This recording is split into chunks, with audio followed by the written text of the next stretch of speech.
Hey, I'm Michael Yoon. I'm 40 years of age, and I work in mental health as a mental health wellness and recovery workshop facilitator. I was previously married with a Brazilian woman who is mixed with black and white, and I have a son with who we named after a TV show character in an AMBW relationship on a show called Flash Forward. I'm not sure people remember that show, and it was 10 years ago, I believe, and I remember that because my son was born the year it aired on TV, and he's now 10. Right now, I'm here in the basement where I do my music production and where I'm doing some minor renovations. And I'm trying to make a couple new rooms, dividing the room with walls. Right now, there's just lumber as frames for the walls to attach to, and I'm using this Asian style partition as a temporary wall. As for my ethnic background, I was born and raised in Canada. My parents were born and raised in Korea, so I guess therefore that makes me Korean Canadian. I speak and know only English, but I know a few words and phrases in Korean. But I also know a few words and phrases in Portuguese as well. That which I learned when I was married, because Brazil's main language is Portuguese. So before I jump into my AMBW experiences, Asian men, Black women experiences, um, I would like to share a few family stories about my family history, just so people can know, where I'm coming from, and in terms of my family history, since I'm talking about my ethnic background. Um, First three stories, short stories I'll talk about is I'll share. It comes from my mom's side, and then the next two stories will be from my dad's side. So my maternal grandfather. Real life story. He was chased by soldiers when he was young, and what he did, he hid in a toilet. Okay, and I don't know how big this toilet was, but it was filled with dung, and he slipped away and he swam in a human waste filled river. And on another occasion during a war, he found a group of 20 deaf and hard of hearing kids stuck in an abandoned area. And he started a school for them, and he eventually became quite well recognized and respected to a point. After his death, they memorialized him with a bust in his honor. So I still think that's pretty. I'm still amazed every time I see the picture of his bust in Korea. It's just amazes me. Um, my maternal grand uncle, however, wasn't so lucky. When he was protesting in the street one time as a high school student, um, he was picked up by police, jailed, and then he was force fed water to his belly. Then he was electrocuted at his belly. Then a few days later, they released him and he died from pneumonia. So that was unfortunate. But it gets worse. My last story I'll say is my own mother that she experienced when she was 5 or 6, and I don't usually give a traumatic story alert, but I'll give one now. So when she's around 5 or 6, she saw a war plane fly over, and I think from my recollection, it was an American warplane. It flew over and dropped a bomb where she lived. Okay, and she saw a man who once regularly delivered rice to the neighborhoods for people to eat. Now she's just all over the place. He's strewn on the ground and on the tree, and it's just like I don't want to describe too much detail. Yeah, he was not in one piece, and I tell this story a lot without preparing usually people of its potentially traumatic nature, because I grew up hearing this story, and so I think people should know too. Um, and then so now I'm going to share about my father's side, my dad's side. I found out recently he had two older brothers before he was born, but he never met them because they died from malnutrition. And who would think that in today's Korea, that now we know, like, in their past they lost two boys in their nation due to malnutrition. Like, who would have thought, right? Who would think, right? As for my paternal grandfather, I never met him. He died before I was born, and we never spoke about him much, except that he was usually the precursor to conversation about what I heard it called a very sexist, male chauvinistic Korean society. And I heard that at one point in Korean society, you could marry a second wife if the first wife did not conceive of a son, because since a daughter would eventually be married off to another family one day, you would lose your land because no son would inherit it. So the law allowed it as a protective measure, so families could continue living off the land as a family unit by giving families a chance to have a son. What was going on at the time, as recently as my grandparents' generation, was concubines were also allowed, as well as this current term called gisangs, who were the female entertainers of their day, who, from what I heard, often did other services for men too, right? So, long story short, my paternal grandfather, who was a silk merchant and whose parents died when he was young, was one of the Korean men who um, essentially exploited the big choice of various women to, you know, um, gratify himself, and actually died from what he thought was a male enhancing supplement. So that's part of his legacy. And I guess part of my family history too. So I'll end off saying I'll end off with my family stories with a bit about my own father, who I'm really proud of. I'm also proud of my mom too, but I'm particularly proud of my father in the sense that he founded a company that created the first Korean nursing home in Canada, because it was his dream to make a home for Korean seniors to communicate in the language of choice, being Korean, and be served meals they're used to, being Korean food. Because and I met his mom actually. My grandmother before she passed away. I was like 6 years old, 5 or 6, and I remember this, and he regrets seeing his mother die in a hospital here in Canada with no one to talk to and no one who could speak Korean at the time. And I say proudly, but with a twist of irony as well, that it was actually my mother who won the Canadian National Seniors Achievement Award for her work.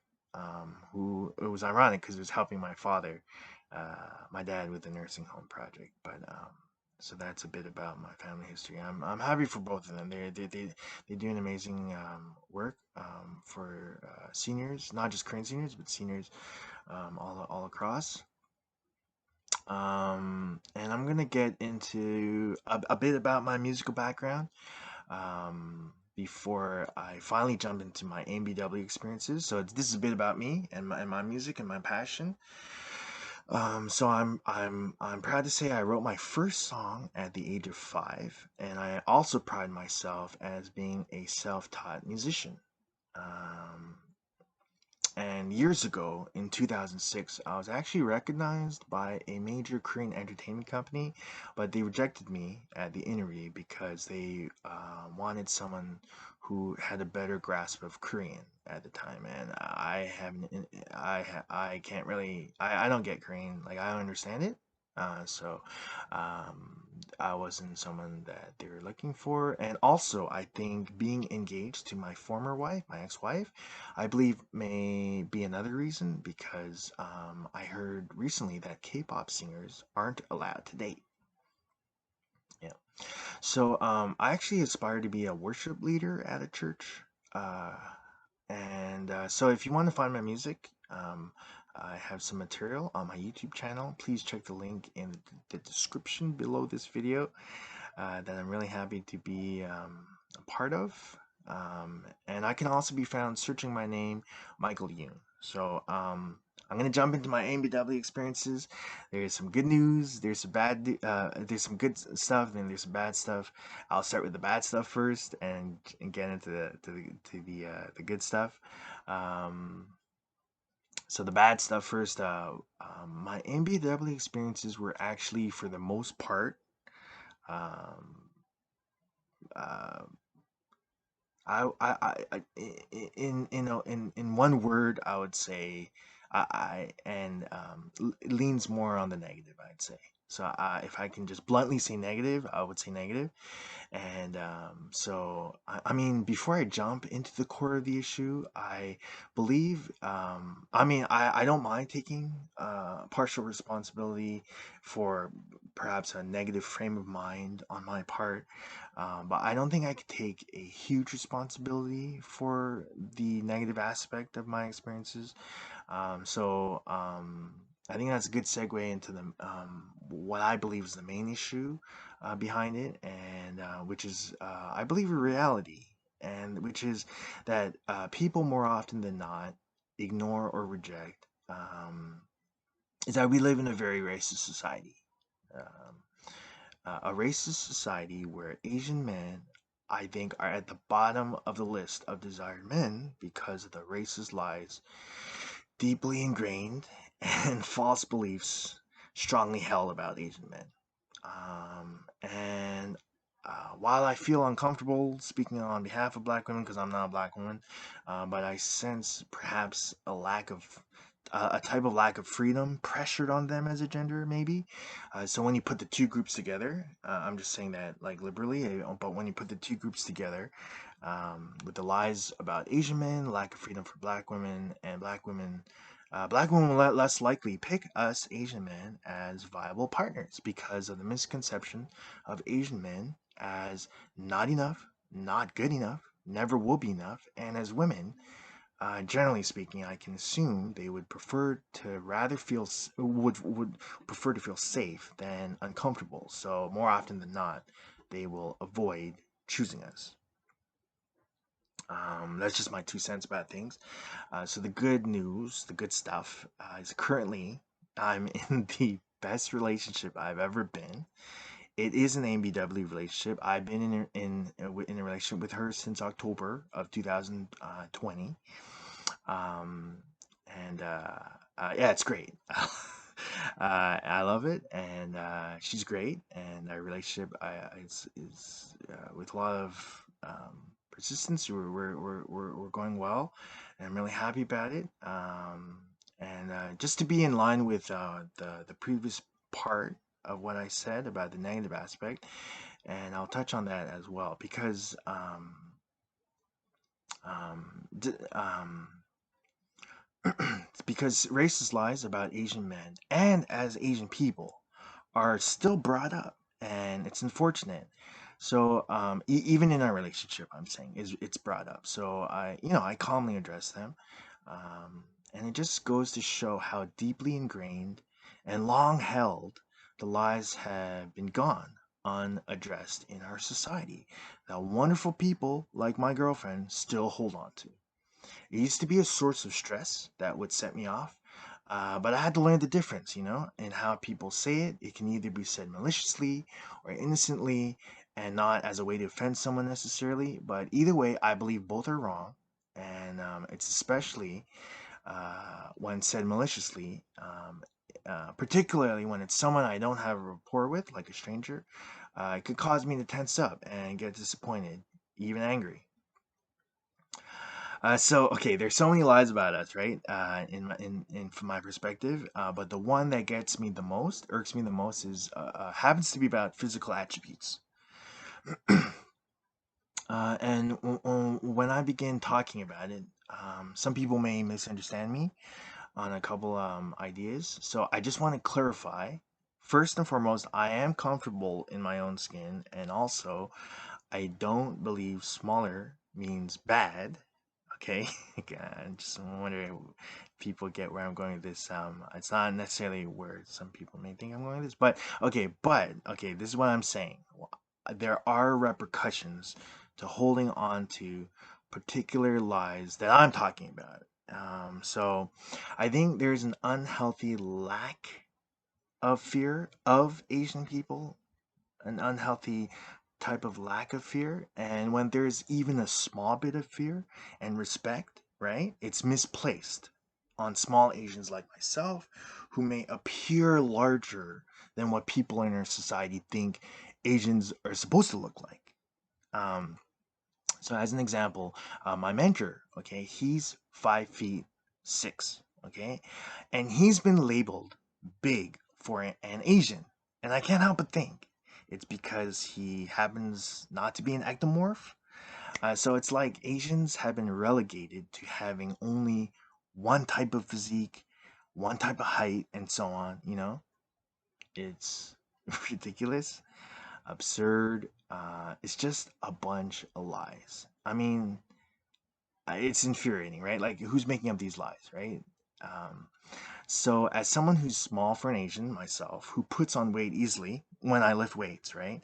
I get looked at as some weird type of threat, but they also see right through me in some ways as well. It's kind of weird. Um, and another thing I'll add, okay, is I, I, I believe I'm quite hairless for an Asian, again, for an Asian.